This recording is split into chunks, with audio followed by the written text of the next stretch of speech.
আসসালামু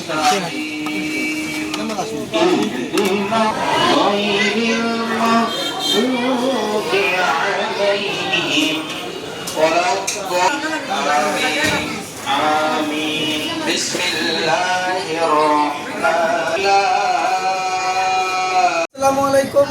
আমরা প্রতিবারের নাই এবারও যুব সমাজের উদ্যোগে শেখ নিয়াজউদ্দিন খাপাড়া জামে মসজিদের উদ্যোগে প্রতি বছরের ন্যায় এবারও আমরা একটা ইফতার পার্টির আয়োজন করে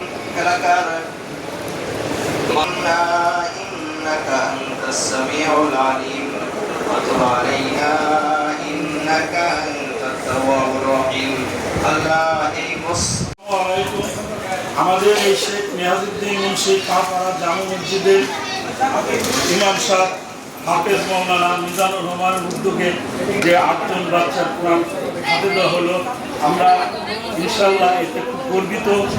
আমরা আশা করি আগামী ভবিষ্যতের জন্য আরও বাচ্চা এই সংখ্যাটা 15-20 হাজার সেই আশা ব্যক্ত করি।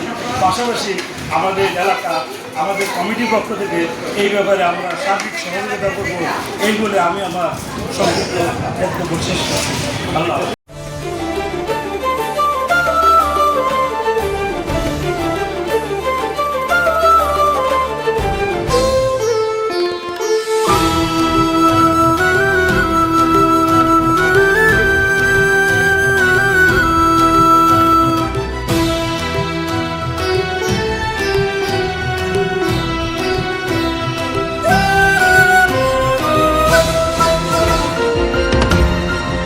টেকনাফ থেকে তেঁতুলিয়া, রূপসা থেকে পাথুরিয়া, বিশ্বজুড়ে রূপসী বাংলা।